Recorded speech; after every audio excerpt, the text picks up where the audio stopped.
Halo para penjaga lilin, selamat datang di dunia Kopot Nyebong. Dapat bercerita, dengar baik-baik. Adolfus Hitler lahir dari keluarga yang sederhana yang bercita-cita ingin menjadi seniman, namun gagal dan sempat hidup menjadi gelandangan di kota Vienna dan berlanjut memiliki partainya sendiri bernama Partai Nazi. Dia juga berhasil mencetak namanya di dalam sejarah karena telah membantai jutaan kaum Yahudi yang dikenal sebagai Holocaust. Bahkan Adolf juga memiliki kebijakan-kebijakan yang mengerikan hingga menguncang dunia di abad ke-19.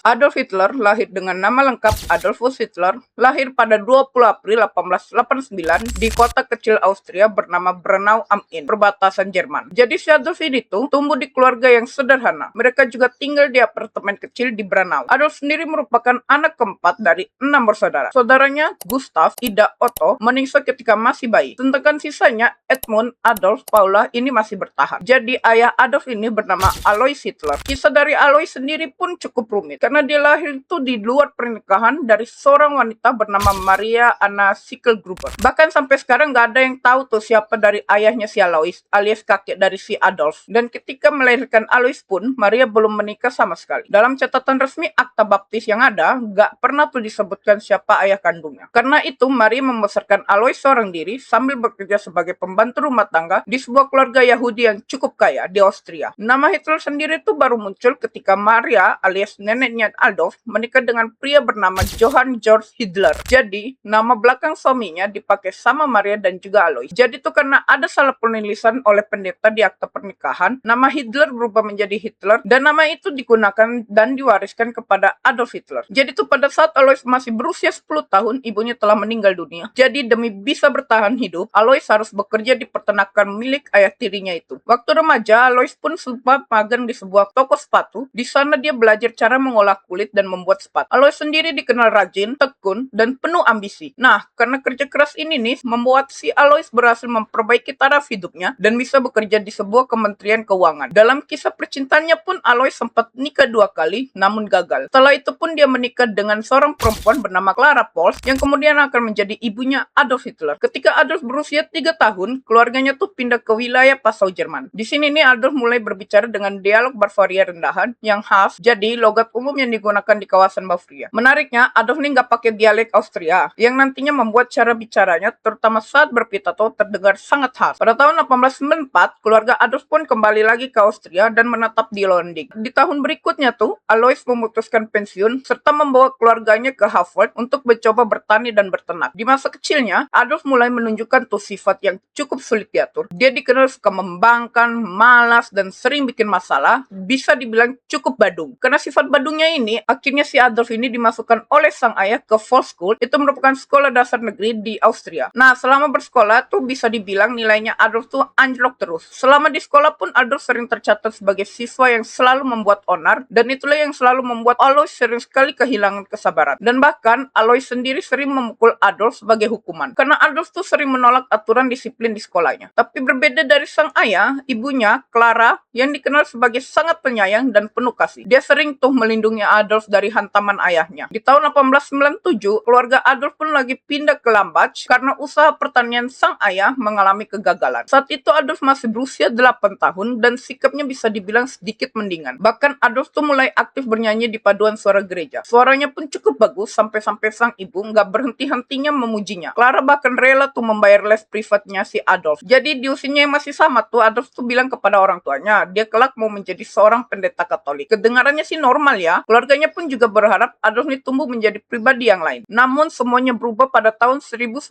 Ketika Adolf masih usia 11 tahun pada kala itu, adiknya bernama Edmund meninggal dunia akibat campak. Karena Adolf ini dekat banget sama Edmund, itu memberikan pukulan yang cukup berat hingga membuatnya depresi berkepanjangan. Kondisinya diperparah lagi karena lokasi makam sang adik berada tepat di seberang rumah mereka, hingga membuat Adolf ini sulit melepaskan kepergian dari sang adik. Selama bulan-bulan awal kematian sang adik, si Adolf ini itu sering terlihat berbaring di samping makam adiknya. Gak ada tuh ngapa-ngapain, hanya bicara sama nisan adiknya hingga larut malam. Jadi sejak kepergian dari sang adik ternyata berdampak pada perubahan perilakunya si Adolf. Dulu dia dikenal sebagai percaya diri, mudah bergaul, dan juga sangat detail dengan apa yang dia kerjakan. Lalu semua berubah menjadi pemurung, penyendiri, ceroboh, yang mana itu membuat konflik dengan sang ayah, bahkan dengan guru-gurunya sekalipun di sekolah. Melihat perubahan sikap pada putranya ini, Alois merasa tuh Adolf harus butuh hidup yang terstruktur dan disiplin. Akhirnya, dia memutuskan mengirim Adolf ke Reskult di Linz pada September 1900, di mana itu sangat bertentangan dengan kemauannya si Adolf yang ingin masuk ke sekolah menengah klasik, karena dia bercita-cita tuh ingin menjadi seorang seniman. Akhirnya, si Adolf ini memilih jalan memberontak dari kehendak hayanya, yaitu dengan sengaja bermalas-malasan dan dapat prestasi buruk di sekolah. Dia mau nih ayahnya melihat kalau dia nih buruk di bidang teknik, maka dia berharap diizinkan mengejar impiannya sebagai seniman. Selama di Reskult, fokus Adolf lebih condong untuk mempelajari gagasan dan ideologi nasionalis Jerman. Dia juga tuh mulai mempelajari gagasan antisemit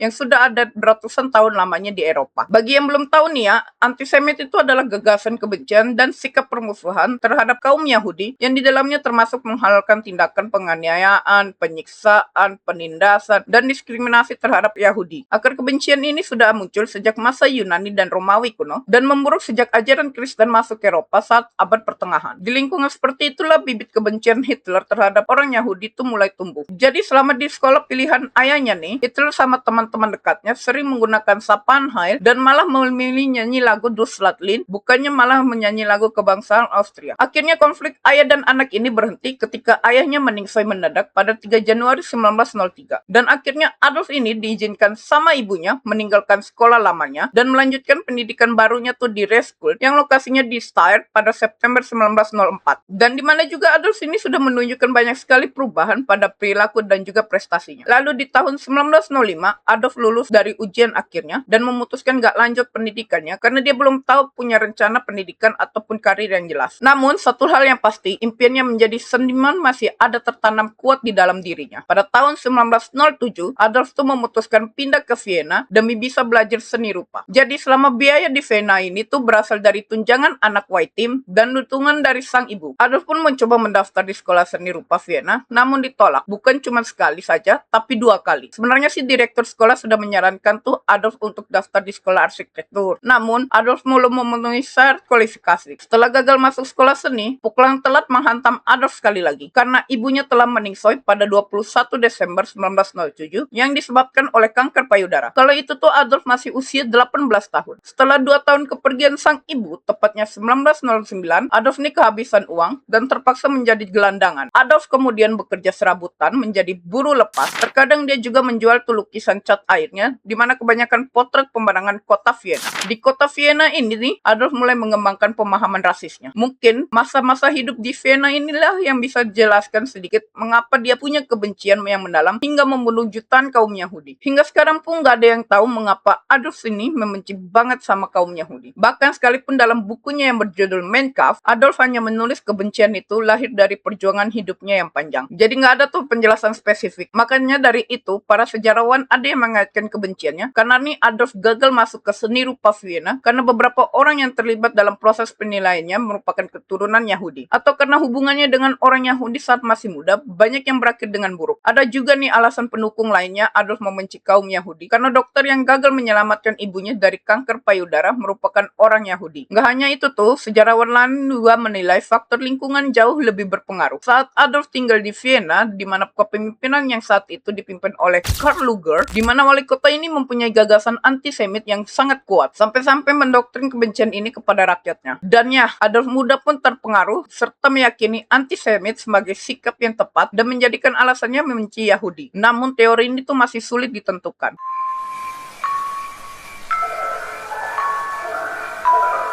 Jadi pada tahun 1913, Adolf ini akhirnya mendapat harta warisan dari uang pensiunan sang ayah dan memutuskan untuk pindah ke Munich. Jadi beberapa waktu kemudian, pas dapat panggilan mobil dari Angkatan Darat Austria-Hungaria, Adolf ini berangkat ke Salzburg pada 5 Februari 1914 buat pemeriksaan kesehatan. Hasilnya nih Adolf dinyatakan gak layak tugas. Setelah itu, Adolf balik lagi tuh ke Munich. Saat Agustus 1914, Perang Dunia I pun pecah. Adolf pun secara sukarela mendaftar sebagai tentara Bavaria. Menariknya, menurut laporan resmi otoritas otoritas Bavaria yang diterbitkan setelah 10 tahun kemudian, tepatnya pada 1924, ada terjadi kesalahan administrasi karena kan Adolf ini masih menjadi warga Austria, harusnya dikembalikan ke negaranya dan gak diizinkan bertugas. Tapi setelah bergabung, Adolf ini ditempatkan di Resimen Infanteri Cadangan Bavaria ke-16. Jadi di sini nih, Adolf ditugaskan sebagai kurir pengantar pesan di front barat wilayah Prancis dan Belgia. Dia juga sering tuh menghabiskan waktu di markas resimen di Fornes and Wepes, jauh di belakang garis depan. Nah, di tahun 1914, Adolf ini berada di pertempuran Ypres pertamanya. Dan di tahun yang sama juga, dia ini dianugerahi Iron Cross kelas 2 karena keberaniannya pada pertempuran Somme. Namun pada Oktober 1916, Adolf ini mengalami luka yang cukup serius pada bagian paha kirinya dan harus beristirahat selama 2 bulan di rumah sakit yang ada di bilik karena amunisi ini meledak di ruang istirahatnya. Lalu pada tanggal 5 Maret 1917, Adolf ini diperbolehkan kembali ke resimennya dan dia juga tuh ditugaskan dalam beberapa pertempuran seperti pertempuran Arras dan pertempuran Passchendaele. Karena perannya dalam pertempuran ini nih, Adolf kemudian mendapatkan Black One Badge pada 18 Mei 1918. Dan atas rekomendasi dari Letnan Hugo Gutmann, si Adolf ini mendapatkan Iron Cross kelas 1, di mana jarang nih penghargaan ini diberikan kepada prajurit sekelas Adolf. Jadi sekarang Adolf tuh punya peringkat setara dengan Kopral 1, sehingga kesempatan untuk naik pangkat pun semakin terbuka. Gak lama berselang nih, Adolf menjadi buta sementara akibat gas mustard dan dirawat pada 15 Oktober 1918 di rumah sakit wilayah Passewalk. Nah, selama berada di rumah sakit ini nih, Adolf mendengar kekalahan Jerman setelah mendandatangani perjanjian Versailles, di mana Jerman juga harus melepaskan beberapa wilayahnya dan Kaisar Wilhelm II pun juga turun dari tahtanya. Adolf yang mendengar itu merasa kesal dong dan dia menyalahkan propaganda Yahudi atas kekalahan Jerman. Dia percaya negaranya nih kalah karena ditikam dari belakang oleh kaum sosialis, komunis, dan terutama orang-orang Yahudi. Jadi sejak saat itulah Adolf mulai menjadikan kaum Yahudi sebagai kambing hitam atas berbagai masalah yang menimpa Jerman, seperti krisis ekonomi setelah Perang Dunia I, di mana yang membuat rakyat Jerman ini kesusahan, dan keyakinan Adolf ini didukung oleh kondisi perekonomian yang memang pada saat itu dikuasai oleh orang-orang Yahudi. Banyak yang percaya teori yang dikembangkan Adolf ini hanya untuk kepentingan politik.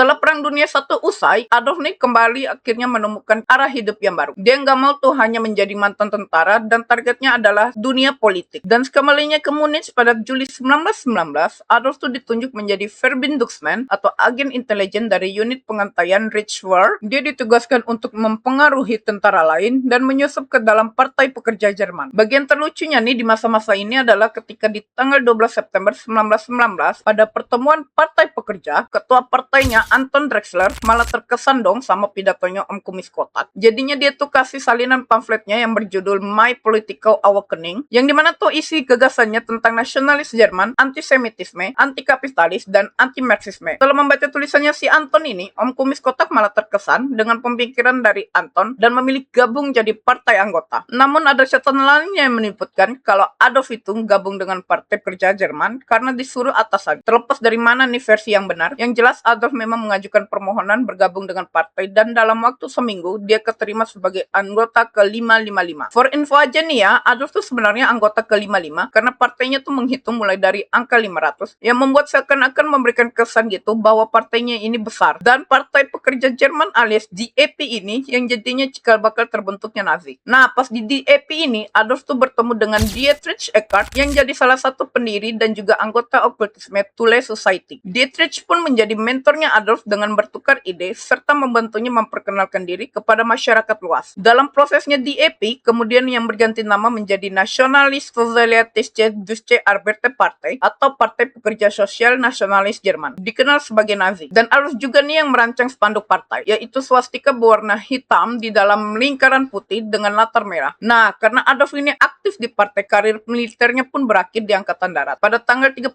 Maret 1920 nih, Adolf nih full time di partai sebagai pembicara yang hebat dan dengan mudahnya dia menarik anggota baru untuk masuk ke dalam partainya karena dia itu orator yang luar biasa. Karena dari kehebatannya itu, Adolf ini naik pangkat dengan cepat. Munich yang memang pada saat itu memang menjadi pusat berbagai kelompok nasionalis Jerman yang anti terhadap pemerintahan Republik Weimar, anti Marxisme, dan ingin mengembalikan kejayaan Jerman. Di Februari 1912, untuk pertama kalinya Adolf ini diizinkan bicara di hadapan orang yang lebih dari 6.000 yang sudah hadir. Nah, biar lebih meriahnya lagi nih, 2 truk penuh partai pendukung langsung berkeliling tuh Munich sambil mengibarkan bendera swastika dan bagaikan selembaran. Dan dari pidato itu pun Adolf jadi makin terkenal karena penuh dengan kontroversi dan terus menyinggung perjanjian Versailles, menghina lawan politisinya dan khususnya kaum Marxis dan Yahudi yang membuat kegaduhan. Dan di bulan Juli 1921 sempat nih terjadi kegaduhan di dalam partai Nazi yang ada di Munich. Dan memang pada saat itu Adolf nih nggak ada di sana karena harus melakukan perjalanan menggalang dana di Berlin. Dannya saat kembali Adolf pun murka dan mengancam mengundurkan diri. Komite partai pun menyadari kalau Adolf nih mengundurkan diri akan mengakhiri partai Nazi. Akhirnya mereka coba tuh bujuk Adolf. Tapi Adolf nih hanya mau kembali dengan syarat kalau dia harus menjadi ketua partai menggantikan Anton Drexler. Dan permintaannya pun disetujui. Meski masih ada gejolak dalam partai karena ada beberapa anggota yang nggak setuju dan menilai Adolf nih sebagai pengkhianat partai. Dan dalam kongres khusus partai Nazi yang digelar pada 29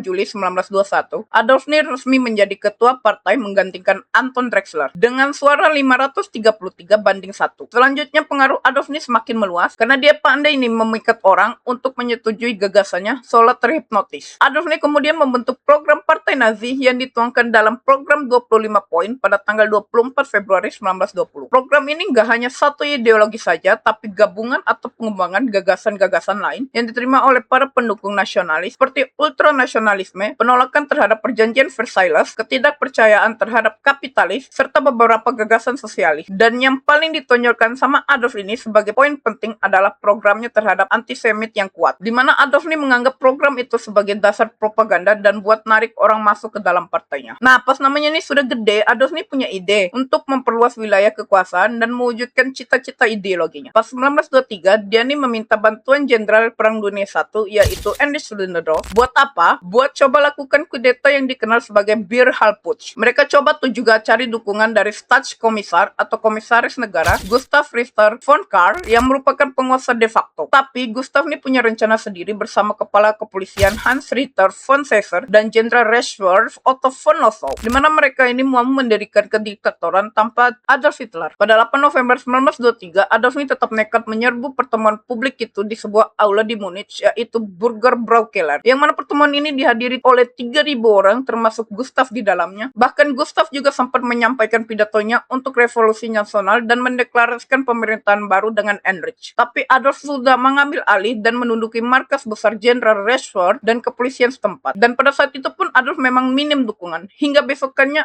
Adolf dan para pengikutnya berbaris dari Aula Bir menuju Kementerian Perang Bavaria buat menggulingkan pemerintahan. Tapi polisi berhasil membubarkannya. Dan dalam prosesnya ada sekitar 16 anggota partai Nazi dan 4 polisi meningsoi. Karena gagal kudeta, Adolf tuh sempat lari ke rumah Ernst Haftengel dan menurut beberapa laporan, Adolf tuh sempat mencoba bundir karena gagal kudeta dan mengalami depresi berat. Tapi nih, pas ditangkap pada 11 November 1923, dia tuh terlihat sangat tenang dan Adolf sendiri tuh dijatuhi hukuman 5 tahun penjara di penjara Landsberg. Pada 1 April 1924, Alfred Rosenberg menjadi pemimpin sementara partai Nazi. Selama di penjara nih, Adolf tuh malah diizinkan dapat surat dari pendukung dan kunjungan rutin dari rekan-rekan partainya. Pada 20 Desember 1924, Adolf tuh menjalankan vonisnya hanya 8 bulan karena Mahkamah Agung mengampuni tindakannya, padahal itu juga bertentangan dengan jaksa penuntut negara. Sebenarnya, sebelum bebas nih, negara sempat berusaha tuh mendeportasi Adolf ke Austria. Namun kanselir Austria menolak dengan alasan bahwa pernyataan kesetiaannya kepada Jerman dan peran pengabdiannya terhadap Angkatan Darat Jerman, jadinya status kewarganegaraannya itu batal. Dan Adolf juga itu secara resmi melepas kewargaan Austrianya. Pada 7 April 1925, selama masa penahanannya, Adolf tuh membuat buku nih dengan judul Mein Kampf, di mana sebagian besar isi jilid pertamanya didiktekan Adolf kepada sopir pribadinya yaitu Emil Maurras, lalu dilanjutkan bersama wakilnya Rudolf Hess. Bukunya ini juga didedikasikan untuk mentornya yang telah meningsoi, Dietrich Eckart. Jadi sebagian besar isi Mein Kampf ini merupakan autobiografi dan gagasan ideologinya, di mana tertulis rencana Hitler untuk mengubah masyarakat Jerman menjadi masyarakat yang berdasarkan ras. Bukunya ini juga sejalan dengan keyakinan antisemit radikalis yang dimiliki Adolf, di mana kebencian pada kaum Yahudi. Adolf juga ini menyamakan kaum Yahudi dengan kuman dan racun internasional dong. Dan dalam idenya yang tertulis Mein Kampf, solusi untuk basmi kuman dan racun ini dengan cara memusnahkan mereka semua. Adolf juga tuh nggak jelaskan bagaimana dia akan mencapai hal itu. Tapi kalau kita melihat kembali makna kalimatnya, jelas ada dorongan buat genosida di pikiran Adolf. Bahkan bukunya tuh laris di pasaran yang membuat Om Kumis kotak ini jadi jutawan. Walaupun propagandanya berhasil lewat Mein Kampf, tapi Adolf nggak bisa mewujudin cita-cita ideologinya secara langsung. Karena memang nih seni politik di Jerman pada saat itu dalam kondisi damai dan perekonomian juga membaik. Jadi hal itulah yang membatasi peluangnya untuk melakukan provokasi. Terlebih lagi nih kan kudeta sebelumnya gagal tuh dilakukan Partai Nazi dan sekutunya. Jadinya pergerakannya mereka dibatasi di Bavaria. Tapi ya dalam sebuah kesempatan Adolf ini bertemu dengan PM Bavaria yaitu Heinrich Schell, di mana mereka tuh buat kesepakatan. Adolf ini harus patuhi dan hormati otoritas negara dan janji dia hanya akan melakukan proses demokrasi untuk mencari kekuasaan politik. Sementara pemerintah Bavaria tuh harus setuju buat cabut larangan operasi Partai Nazi. Sayangnya tuh Om Kumis Kotak ini nih bandel. Dia coba tuh lakuin propaganda ekstrim seperti lewat pidatonya. Demi hentikan bibit kekacauan yang berusaha dikobarkan Adolf, pemerintah Bavaria larang Adolf bicara di depan umum pada 1927. Jadi seperti nggak habis akalnya dan siasat, Om Kumis Kotak nih menyuruh orang kepercayaannya, Gregor Stasser, Otto Strasser, dan Joseph Goebbels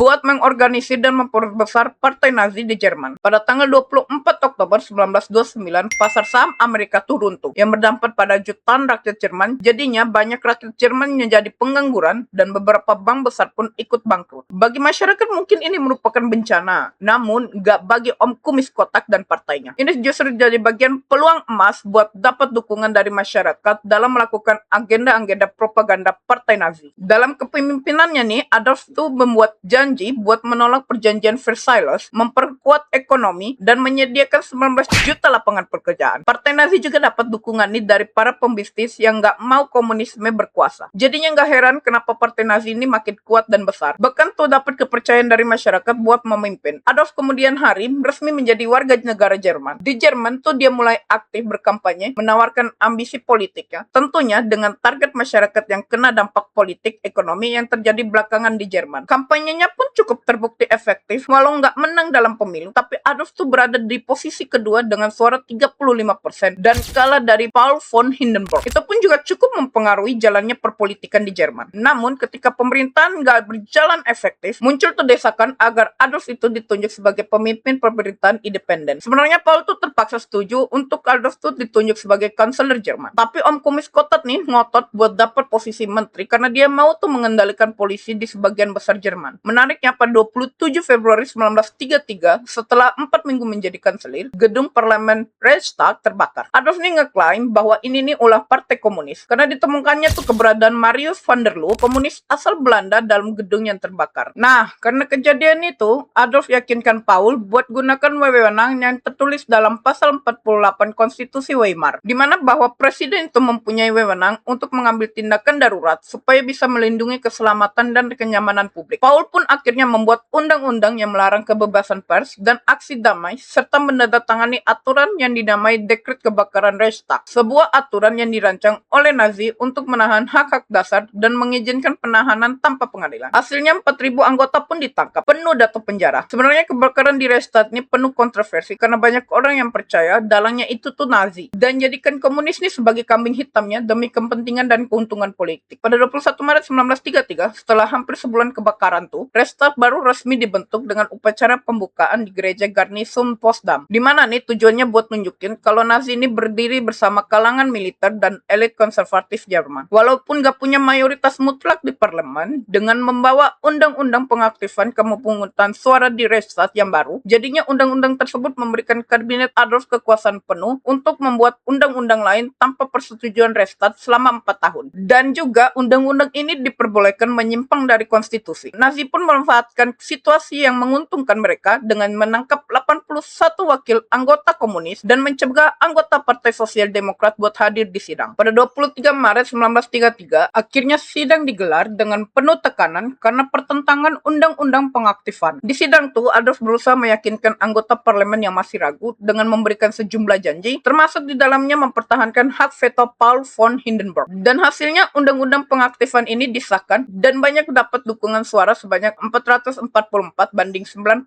suara. Jadinya undang-undang pengaktifan itu sudah berlaku, menjadikan pemerintahan kediktatoran Adolf Hitler ini sah secara de facto. Adolf pun langsung bergerak cepat dengan menyingkirkan lawan politiknya, mulai dari Partai Sosial Demokrat dijadikan ilegal dan seluruh hartanya disita. Kemudian seluruh kantor serikat pekerja yang ada di Jerman ini didugai oleh pasukan SA. Pada Mei 1933, semua serikat dipaksa dibubarkan dan para pemimpinnya pun ditangkap. Sebagian lainnya ini ada yang dikirim ke kamp konsentrasi dan beberapa ada yang langsung dibun-bun. Sebagai ganti nantinya ini Adolf tuh membuat organisasi baru dengan nama Front Buruh Jerman. Tentunya di bawah kepemimpinannya Nazi. Seiring berjalannya waktu, partai lain pun dibubarkan dan menyisakan partai Nazi sebagai partai yang sah di Jerman. Melihat kondisi ini nih, menimbulkan kekhawatiran yang besar dari kalangan pemimpin militer, politikus senior, bahkan kalangan pengusaha. Karena Nazi ini tumbuh semakin besar dan kuat. Menanggapi hal ini nih, Adolf tuh melakukan operasi burung kolibri atau The Night of Long Knife pada 1934, di mana itu untuk membersihkan seluruh bangku kepemimpinan dan tentu saja targetnya adalah orang-orang yang menghalangi tujuan Hitler dan musuh politiknya. Banyak negara yang mengecam tindakannya Adolf ini. Sebagian warga pun terkejut dengan tindakan Om Kumis Kotak. Tapi nggak sedikit juga loh orang percaya kalau saat itu Adolf ini memang sedang memperbaiki ketertiban Jerman. Pada 2 Agustus 1934, Paul van Hindenburg meningsoy. Sebelum kematiannya, kabinet Adolf ini telah mengesahkan sebuah undang-undang yang menyatakan bahwa setelah presiden wafat, jabatan presidennya akan dihapus, seluruh kewenangannya pun langsung digabungkan dengan jabatan kanselir. Dannya, lagi-lagi Adolf yang paling diuntungkan, karena dia tuh resmi menjadi kepala negara sekaligus kepala pemerintahan Jerman dengan gelar Führer und Reichskanzler yang berarti pemimpin dan kanselir Reich. Tapi jabatan kanselirnya pun dicabut buat menghindarkan tuh pemecatan dari jabatan. Adolf ini bahkan membuat kebijakan di mana semua prajurit tuh harus sumpah setia hanya kepada Adolf Hitler seorang. Adolf Hitler ini secara perlahan mengambil alih kendali dan melakukan kudeta di berbagai lini pemerintahan, terutama di militer, yang menyisakan Nazi dan pro-Nazi di pemilu selanjutnya. Sehingga masyarakat pun gak punya pilihan lain membiarkan Nazi memimpin. Dan semua itu dilakukan Adolf secara terang-terangan dan seenak jidatnya. Sebenarnya masyarakat ini gak takut, cuman karena memang ekonomi Jerman yang pada saat itu sedang terpuruk. Ditambah lagi kehadiran Adolf dan omon-omonnya memberikan harapan bagi rakyat Jerman. Dia terus tuh membicarakan tentang kebangkitan Jerman, tentang kejayaan bangsa Arya, tentang 19 juta lapangan kerjaan, tentang masa depan yang lebih cerah. Dannya,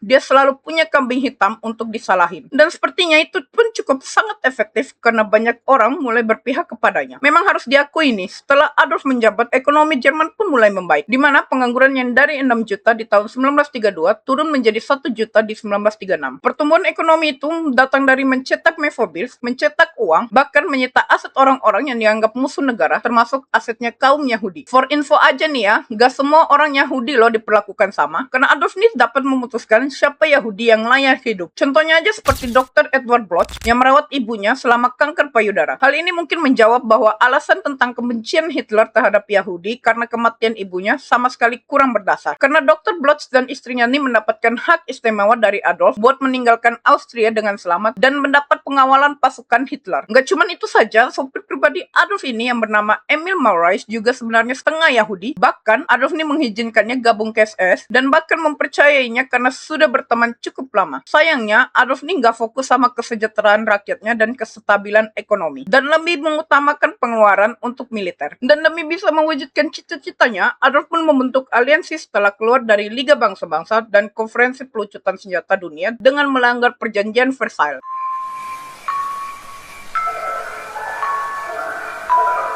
Pada 25 November 1936, Jerman menandatangani Fakta Anti-Komintan bersama Jepang, sebuah fakta pernyataan untuk melawan komunis internasional. Sebenarnya tuh Inggris, Tiongkok, dan Polandia tuh sudah diajak bergabung, cuman hanya Italia yang menandatangani. Pada 1937, Adolf ini yang melihat respon Inggris terhadap fakta ini, akhirnya membatalkan rencananya untuk bentuk aliansi Jerman-Inggris, serta menyalarkan kepemimpinan Inggris yang menurutnya nggak cukup baik. Adolf pun memulai tuh agresi militer demi memperoleh Lebensraum atau ruang hidup tambahan untuk pertumbuhan Jerman demi terciptanya Jerman Raya dengan tujuan merebut Austria dan Cekoslowakia. Pada Februari 1938, Adolf ini mengakhiri aliansi Tiongkok-Jerman dan memilih menjalin dengan aliansi Kekaisaran Jepang yang lebih dianggap modern dan kuat. Dampaknya berakhir aliansi ini tuh, Adolf berhenti mengirimkan senjata ke Tiongkok dan memanggil semua perwiranya buat balik ke Jerman. Tiongkok juga pun gak mau kalah dong. Para jenderalnya Tiongkok ini membalas dengan membatalkan perjanjian ekonomi Tiongkok-Jerman, yang dimana sehingga membuat Jerman ini banyak kehilangan bahan mentah dari Tiongkok. Namun hal itu nggak membuat Jerman melemah, karena Adolf ini sudah merasa pede karena sudah beraliansi dengan Jepang dan Italia dan tetap melanjutkan invasinya. Di tengah proses persiapannya ini, Adolf tuh memanfaatkan orang-orang yang berada di kamp konsentrasi sebagai budak gratis dan mengurangi biaya pengeluaran perang. Seiring berjalannya waktu tuh, kekuatan perang Jerman ini makin kuat di tangannya Adolf. Bagi Adolf tuh mereka hanyalah alat perang buat wujudin ambisinya. Jadi gini, pada 12 Maret 1938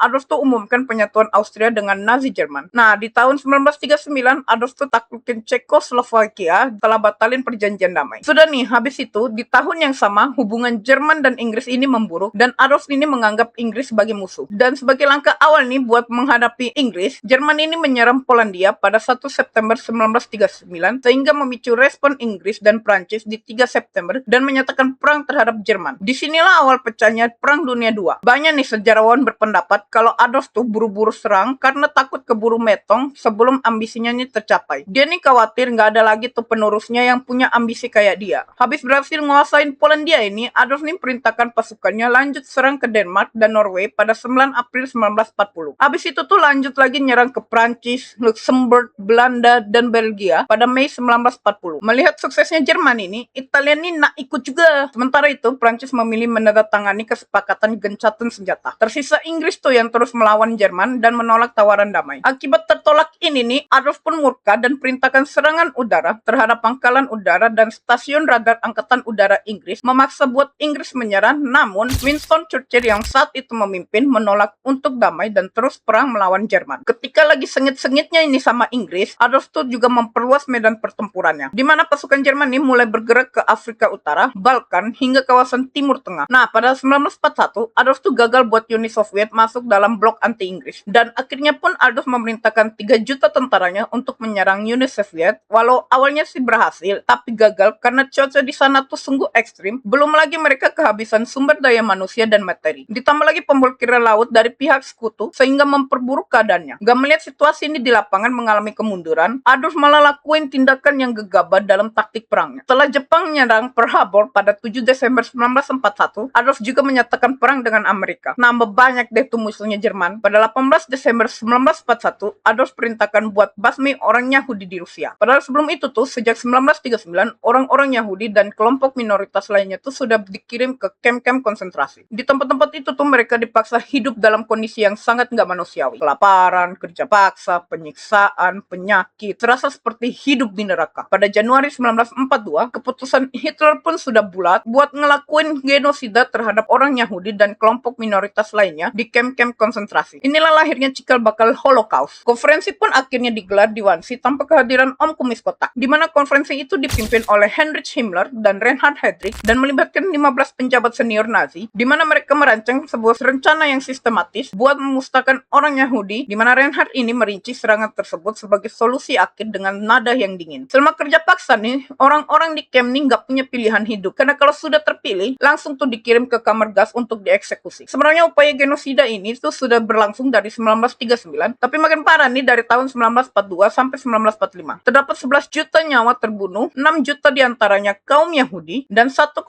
juta orang Roma. Bukan hanya itu saja kekejamannya Nazi, mereka berencana buat kelaparan untuk mengurangi populasi wilayah yang ditaklukin sebanyak 30 juta jiwa dengan mengalihkan persediaan makanan ke tentara dan warga sipil Jerman. Kalau dijumlahkan korban Holocaust ini mencapai 19,3 juta jiwa, termasuk lansia dan anak-anak. Holocaust ini benar-benar berakhir ketika Jerman akhirnya kalah perang dan Adolf Hitler dinyatakan meninggal akibat menembakkan dirinya sendiri.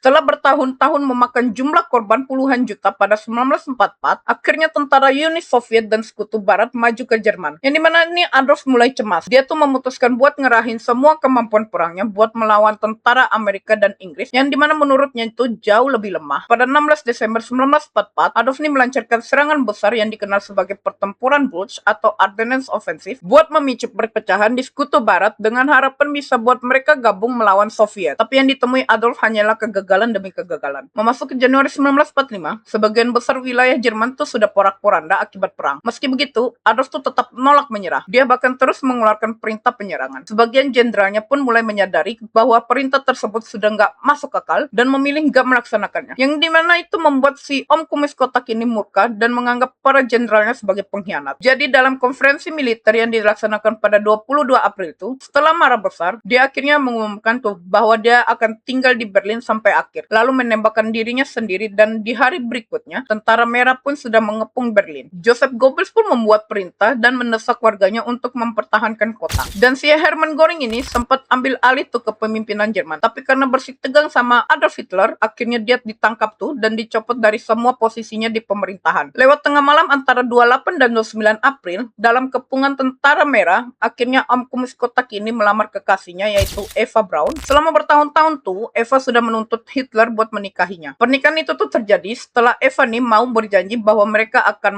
metong bersama. Kemudian di tanggal 30 April, pasukan Soviet sudah berada 500 meter dari gedung kanselir ketika Hitler menembakkan kepalanya sendiri dan Eva menelan kapsul cyanida. Sesuai dengan keinginan Hitler, mayatnya dan juga Eva ini kemudian dibawa ke taman belakang gedung dan dibakar. Bersamaan dengan itu, Soviet pun sudah menyerbu masuk dan melepaskan tembakan. Pada 1 Mei, Joseph Goebbels yang mengambil peran Hitler ini sebagai kanselir akhirnya memutuskan untuk mengakhiri hidupnya juga bersama sang istri setelah meracuni ke-6 anak mereka dengan cyanida. Pada 2 Mei, akhirnya Jerman menyerah juga setelah kematian para pemimpinnya. Jenazah keluarga Goebbels dan anjing kesayangan Adolf yang bernama Blondie berulang kali tuh dikubur dan digali buat pemeriksaan jenazah oleh Soviet. Sementara itu tuh jenazah dari Adolf dan juga Eva diduga telah dipindahkan. Tapi ini kemungkinan besar ada kesalahan informasi yang diterima Soviet. Sebab nggak ada tuh bukti yang ditemukan sisa-sisa tubuh Hitler ataupun Eva Braun yang dapat diidentifikasi. Kecuali giginya si Hitler. Selama bertahun-tahun muncul berbagai teori yang menyebutkan Hitler ini berhasil melarikan diri ke Amerika Selatan atau bersembunyi di negara lain. Walau berita kematian Adolf sendiri ini menyebar dengan cepat, tapi sertifikatnya nih baru dikeluarkan pada tahun 1956. Setelah penyidik mengumpulkan kesaksian dari 42 orang saksi. Pada 2018, ahli patologi dari Prancis mendapatkan izin dari Rusia buat memeriksa tuh giginya Adolf Hitler yang disimpan di Moskow. Hasil pemeriksaan tersebut menunjukkan bahwa gigi itu memang benar-benar milik Adolf Hitler. Temuan itu sekaligus memperkuat kesimpulan bahwa Hitler benar-benar meningsoi di Berlin pada 30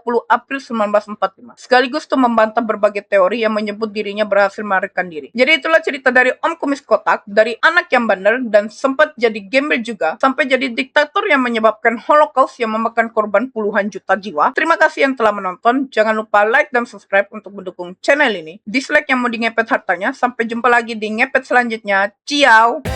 Jangan